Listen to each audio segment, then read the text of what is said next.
Eine Breaking News: Sam Bankman-Fried ist in allen Punkten des Betrugs schuldig gesprochen worden. Er hatte ja viel versucht, dagegen vorzugehen, hatte vor allem versucht, sich zu wehren gegen die Aussagen seiner ehemaligen Mitarbeiter und Mitgründer. Wir hatten ja vor allem die Aussage von der Caroline Elliott auseinandergenommen und uns das Ganze mal angeschaut, was die so erzählt hat zu Alameda Research, die ja ganz offensichtlich auch ganz viel Geld verzockt hat, das auch zugegeben hat, aber gesagt hat, naja, eigentlich hat Sam Bankman-Fried uns alle dazu angestiftet. Ja, und er hat halt gelebt wie ein König, auch wenn er nach außen eher den schrulligen Nerd gegeben hat und den Typen, der halt einfach das Mastermind hinter all dem ist er jetzt des Betrugs schuldig gesprochen worden in allen Fällen. Das könnte heftig für ihn werden, weil im Raum standen bis zu 115 Jahre Haft. Die wird er nicht kriegen, das ist nur das bemessene Strafmaß. Man vermutet so ein bisschen, dass es in die Richtung 30 Jahre gehen könnte. Aber naja, er ist 30, das würde bedeuten, er kommt mit 60 wieder aus dem Gefängnis. Also dann ist ein Großteil seines Lebens auch vorbei.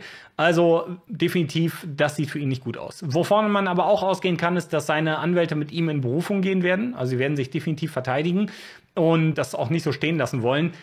Ich glaube aber nicht, dass es so viel bringt. Die wollten auch jetzt einen Schuldigen haben. Und denkt auch dran, da waren auch ganz wilde Verstrickungen bis hin in die Politik. Sam Bankman-Fried selber hat die Demokraten in ihrem Wahlkampf massiv mit Spendengeldern unterstützt. Ganz viele Parteispenden sind von ihm ausgegangen. Der einzige, der noch mehr Geld gespendet hat, war George Soros. Und das ist ein Multimilliardär mit seinem Hedgefonds.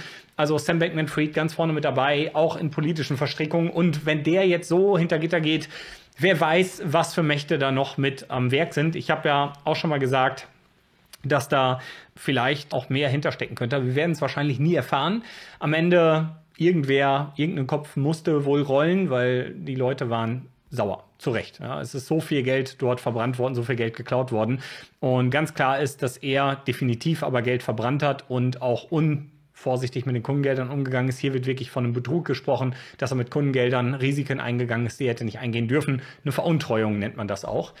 Ja, was aber auch interessant ist, dass Sam Bankman-Fried selber nie Bitcoin wirklich gut fand. Er hat Bitcoin immer kritisiert. Er wollte ja auch vor allem, dass die Leute auf die eigenen Projekte gehen, vor allem auf den eigenen FTT-Token und natürlich die eigene Plattform und die ganzen anderen Token und Ethereum und so weiter.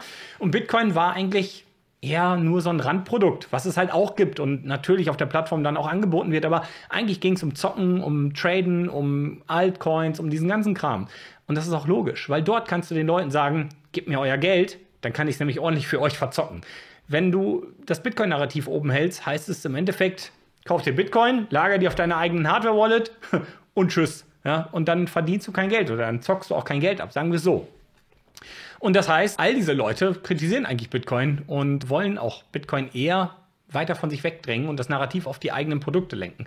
So ist es hier auch passiert. Er hat eben mehrfach auch gesagt, Bitcoin sei kein gutes Payment-System, das ganze Proof of Work sei ein Problem und so weiter. Also die ganzen Narrative, die Altcoins und Altcoin-Unternehmen, die hinter diesen Altcoins stehen, sowieso seit Ewigkeiten oben halten. So, und was jetzt hier passiert ist und was so interessant ist aber, dass nach dieser ganzen Geschichte hier mittlerweile wieder von dem Bitcoin-Banker gesprochen wird oder vom Bitcoin-Guru gesprochen wird.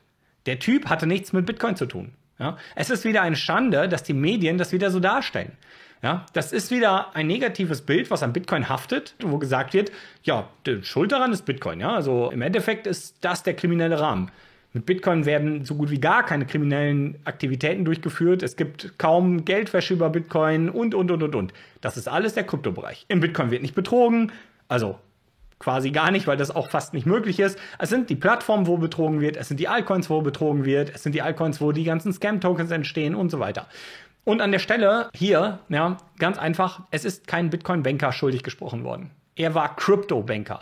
Crypto, dieses Wort kommt eigentlich von Kryptographie, aber wird heute in diesem Zusammenhang für eine Industrie genommen, die halt sich als ganz innovative Fintech-Industrie aufstellt und wohinter eigentlich nur das hier steht. Ja, nur das hier. Scam, Betrug, ja, weil all diese Dinge keine wirklichen Lösungen darstellen. Blockchains sind sehr ineffektive Datenbanken, die in den meisten Fällen keine Lösung bringen, sondern nur ein Problem, was es schon gibt, nochmal verkomplizieren. Und darüber wird so viel Geld eingesammelt. Er ist kein Bitcoin-Banker. Er war Crypto-Banker von mir aus. Ja? Crypto-Plattformbetreiber. Darum geht es hier.